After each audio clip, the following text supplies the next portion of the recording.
সুন্দর লাইটিং করেছে, লাইটিংয়ের সাথে একটা মিউজিক।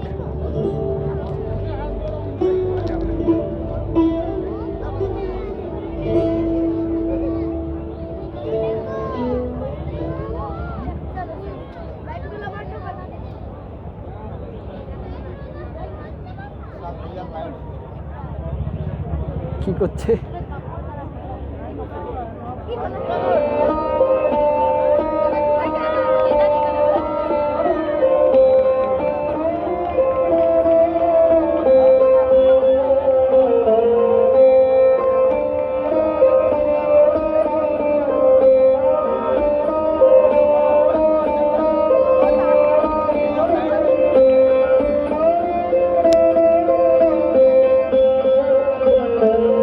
বিষ্ণুপুর মেলা, ব্লগিং এট বিষ্ণুপুর মেলা।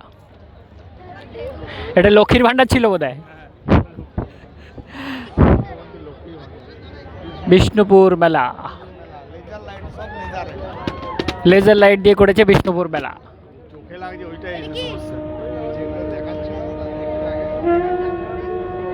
সুন্দর লাইটিং করেছে। হ্যাঁ, ব্লগিং এট বিষ্ণুপুর মেলা 23 to 27 ডিসেম্বর 2021। লাউগ্রামের গহন অরণ্য পথ দিয়ে আসন্ন প্রসবা স্ত্রীকে নিয়ে শ্রীক্ষেত্রে বেরিয়েছিলেন এক ব্যক্তি। পথিমধ্যে স্ত্রীর প্রসব যন্ত্রণা দেখা দিলে ঘোর সংকটে পড়েন তিনি। স্ত্রীর পরিচর্যা করার মতো কোনো অভিজ্ঞতা ছিল না তার। চোখের সামনে এক পুত্র সন্তানের জন্ম দিয়ে স্ত্রী মারা গেলেন। ঘোর সংকটে পড়লেন তীর্থযাত্রী পিতা। একদিকে সদ্য প্রসূত সন্তান, আর অন্যদিকে শুনতেই পাচ্ছেন আপনারা বিষ্ণুপুর। কি করবেন ভেবে পাচ্ছিলেন না। প্রায় উন্মাদ ওই ব্যক্তি ইষ্ট দেবতার স্তব করতে থাকেন। চরম মানসিক সংকটে স্থির করে ফেলেন শিশুপুত্রকে ভগবানের আশ্রয়ে রেখেই তিনি শ্রীক্ষেত্রে চলে যাবেন। গভীর জঙ্গলের চারদিকে মানুষের খোঁজ পেতে চিৎকার করে ডাকলেন। এটা সব লেজার লাইট দিয়ে করা বন্ধুরা। This has been made by laser light only. Okay, ये लेजर लाइट से बनाया गया है। ये स्टोरी बोली जा रही है और लाइट से इसका फिगर बनाया गया है। পরিচয় লিপি, নিজের মন্ত্রপুত তরবারি এবং গচ্ছিত সম্পদ সহ শিশুকে ভগবানের উপরে সঁপে দিয়ে সেই গহন বনের মাঝে এক গাছের গোড়ায় তাকে শুইয়ে রেখে তার গন্তব্যস্থান শ্রীক্ষেত্রের অভিমুখে যাত্রা করলেন। প্রতিদিনের মতো এক বাগদিনে শুকনো কাঠ সংগ্রহ করতে সেই বনে যান। কাঠ কুড়িয়ে পরিশ্রান্ত মহিলা গাছের তলায় একটু জিরিয়ে নিতে উদ্যত হন। হঠাৎ তার চোখ পড়ে এক অপরূপ সুন্দর বালক আনমনে খেলা করছে গাছের নিচে। পাশাপাশি খোঁজাখুঁজি করলেন কেউ আছে কিনা। বেশ কিছুক্ষণ পরে কারো দেখা সাক্ষাৎ না পেয়ে শিশুকে নিয়ে তিনি বাড়ি ফিরলেন। চরম আর্থিক সংকটেও সন্তানের মতো পালন করতে লাগলেন। পরে অবশ্য ওই শিশুর পালনকর্তা হন এক ব্রাহ্মণ পুরোহিত। কিশোর বয়সে একদিন গোচারণে গিয়ে বনের মধ্যে ঘুমিয়ে পড়ল বালক।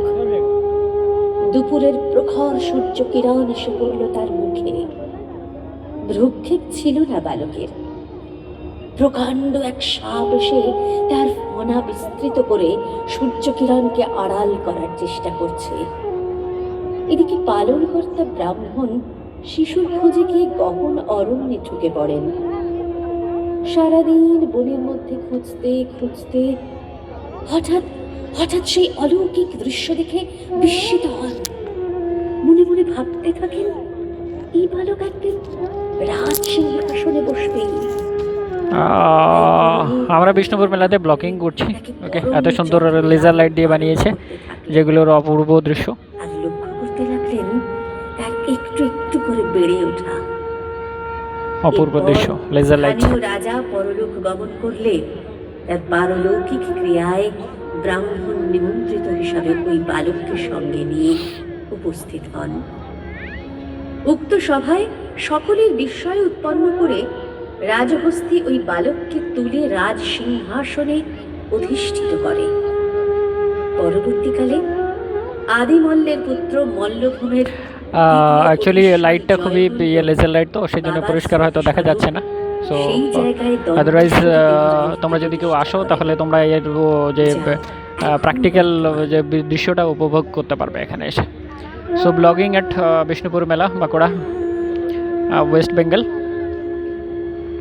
23 to 27 December 2021। Every year it's being conducted and आपको पता भी होगा कि इसमें नेट में भी देते 34th, दिस इज़ 34th उत्सव। Okay, 34th।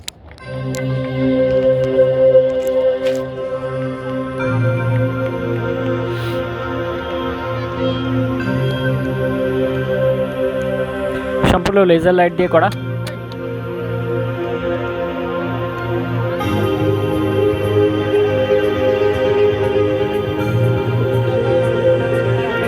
মানে চোখে যেটা অনুভূতি করা যায় সেটা কিন্তু আর ভিডিওতে হয়তো ততটা ধরা সম্ভব হচ্ছে না, তবুও বন্ধুদের উপভোগের জন্য এটা তুলে ধরলাম।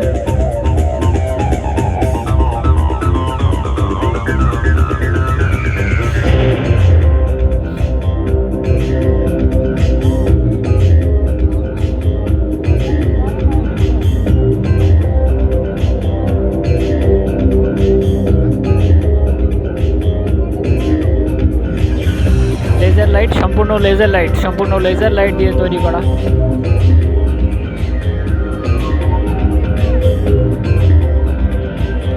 এটা একটা পশুর দৃশ্য অ্যাকচুয়ালি।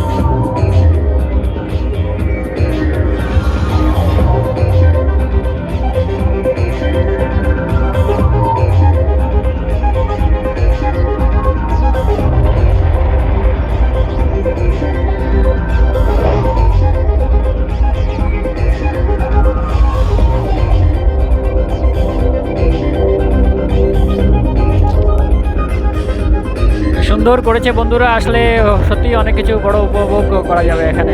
সত্যি it is really beautiful, really beautiful.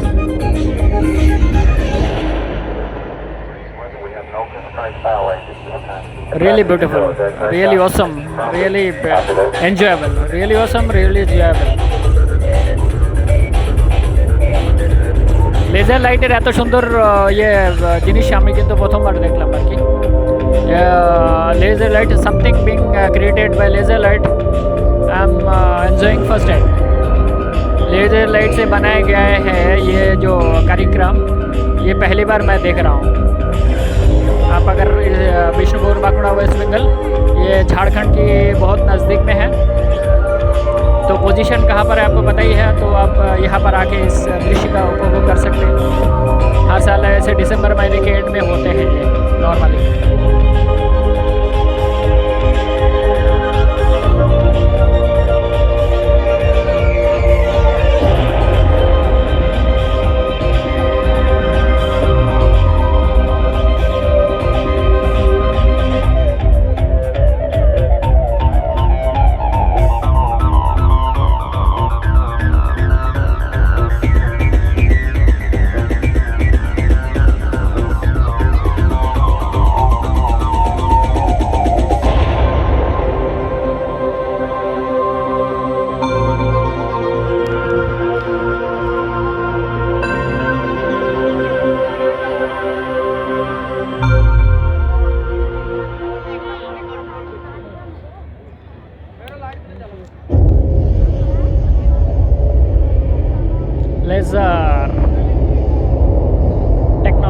Laser technology, whatever we have seen, this laser proudly presents।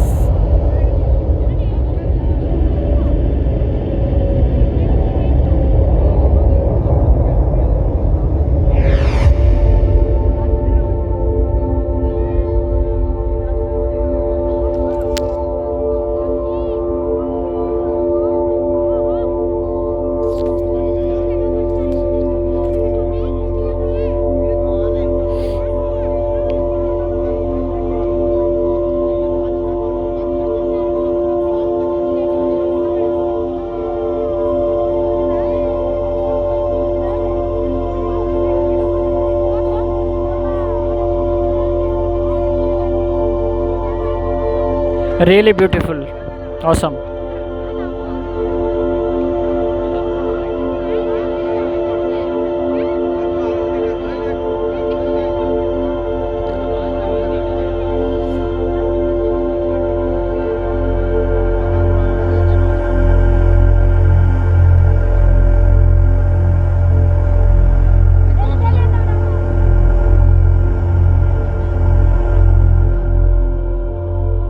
Awesome, awesome, awesome.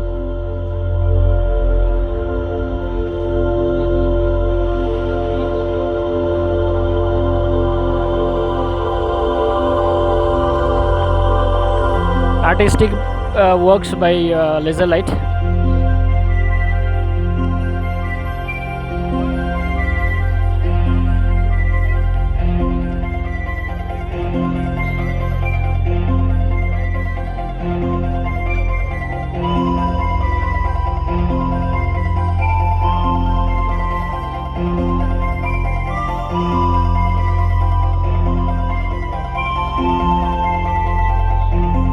ये अपनी आंखों से और बहुत अच्छी दिखते हैं। ये वीडियो में आपको इतना क्लियर नहीं दिख रहा होगा।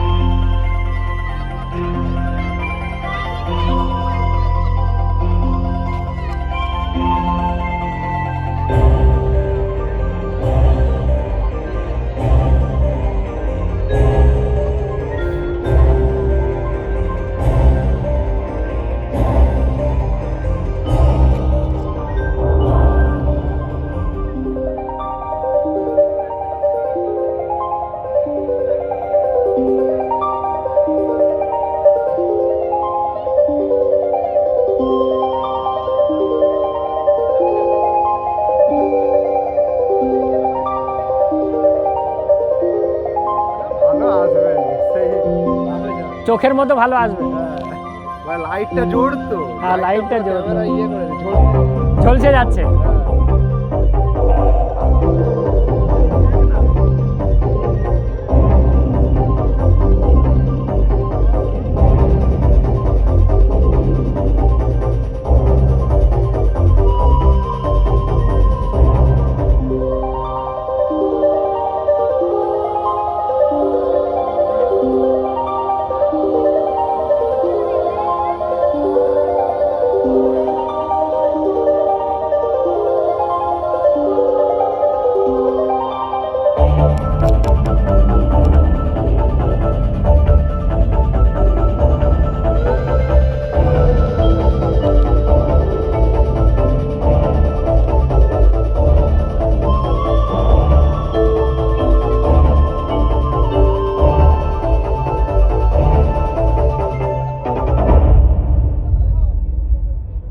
Lasertech Bangalore.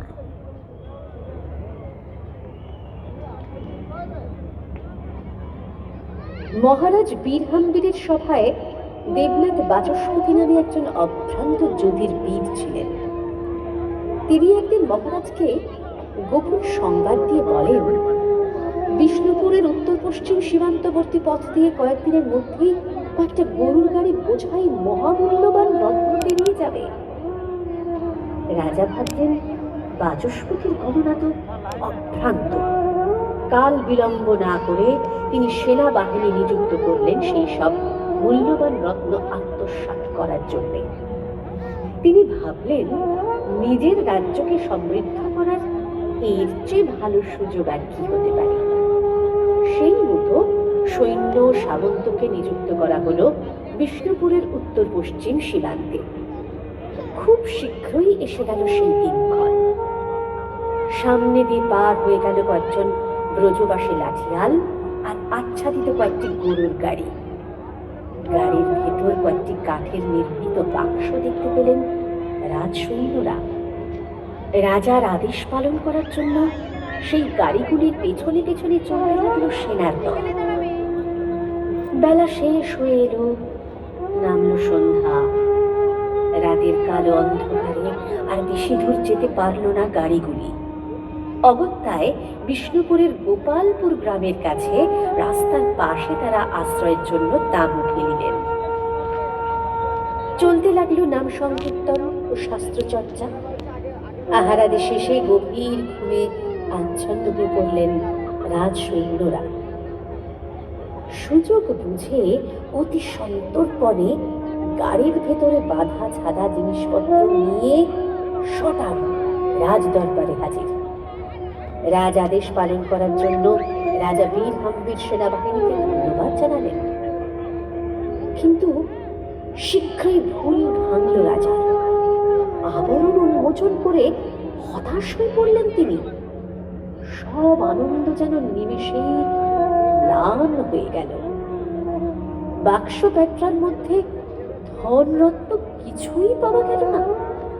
রাশি রাশি হাতে লেখা পুঁথি দেখে বিরক্ত হয়ে সেগুলিকে বাসভবনের চিলে কোঠায় রেখে দেওয়ার নির্দেশ দিলেন রাজা।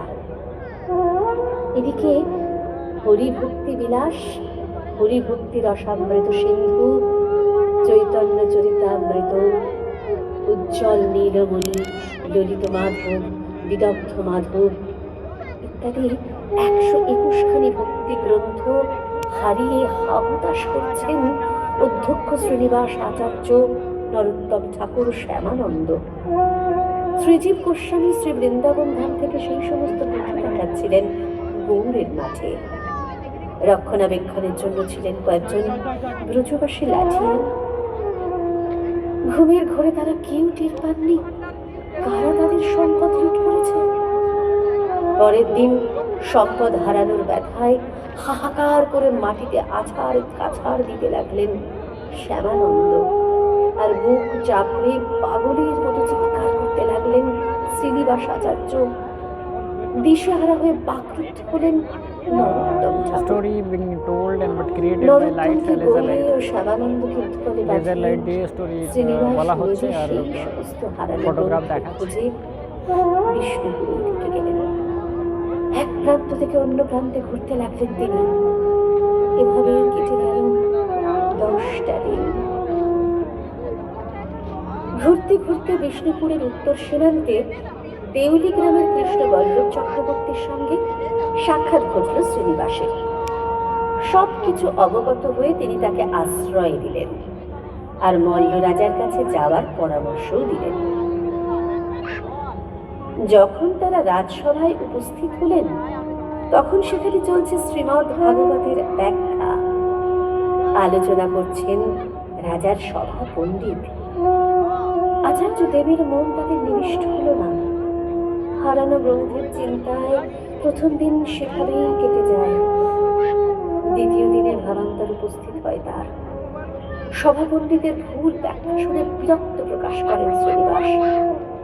কিন্তু রাজসভা পণ্ডিত ব্যাখ্যা করছেন বলে প্রকাশ্যে তিনি কিছু বলতে পারলেন না। অথচ তার অন্তর ফেটে চৌচির হতে লাগলো। চোখে মুখে প্রকাশ পেল সেই প্রতিচ্ছবি। আর ঠিক সেই সময় তার দিকে দৃষ্টি পড়ল মহারাজ বীর হাম্বিরের। তিনি দেখেন এক অপরূপ কান্তি ব্রাহ্মণ প্রকাশ্যে কিছু না বলে নীরবে প্রতিবাদ করতে চাইছেন। তিনি তার কারণ জানতে চাইলে আচার্যদেব বলে ফেলেন, সভা পণ্ডিতের ব্যাখ্যা ভুল। আর যাই কোথায়, সঙ্গে সঙ্গে জ্বলন্ত আগুনে ঘি পড়ার মতো চিৎকার করে উঠলেন সভা পণ্ডিত। শুরু হলো তুমুল তর্ক বিতর্ক। অবশেষে শ্রীনিবাসের ব্যাখ্যা শুনে মুগ্ধ হন স্বয়ং সভা পণ্ডিত। সাধু সাধু রব উঠে রাজসভায়। আচার্য দেবের প্রাণস্পর্শী পাঠ শুনে রাজাও সিংহাসন থেকে উঠে গিয়ে তার পদধূলি গ্রহণ করেন।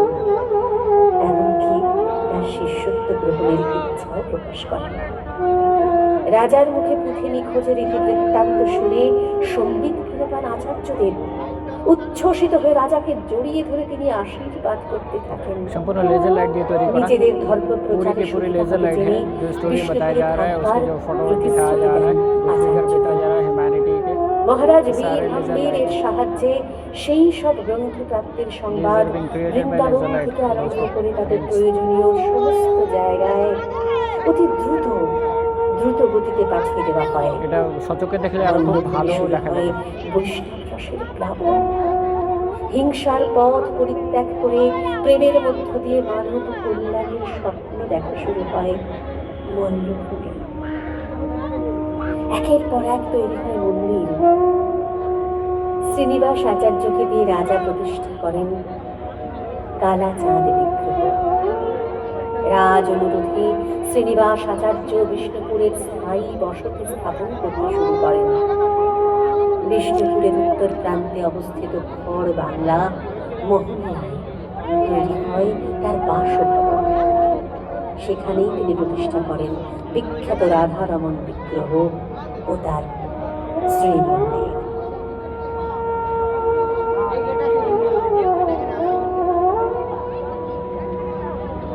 এগুলো সব লেজার লাইট দিয়ে তৈরি করা, যে দেখতে পাচ্ছ তোমরা।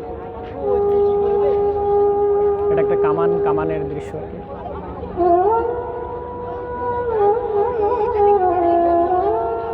চৌত্রিশতম বিষ্ণুপুর মেলা।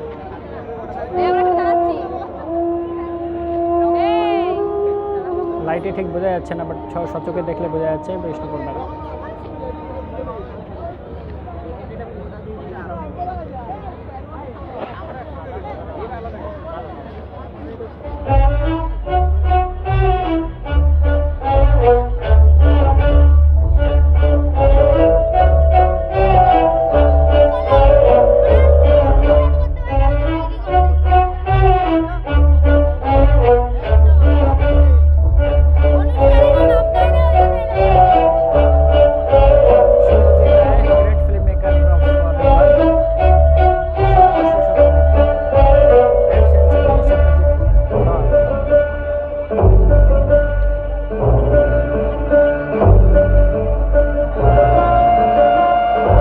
মহারাজা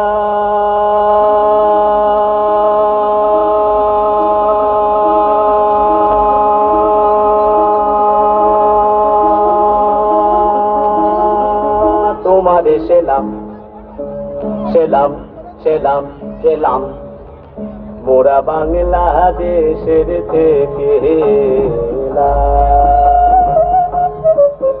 মোরা বাংলাদেশের থেকে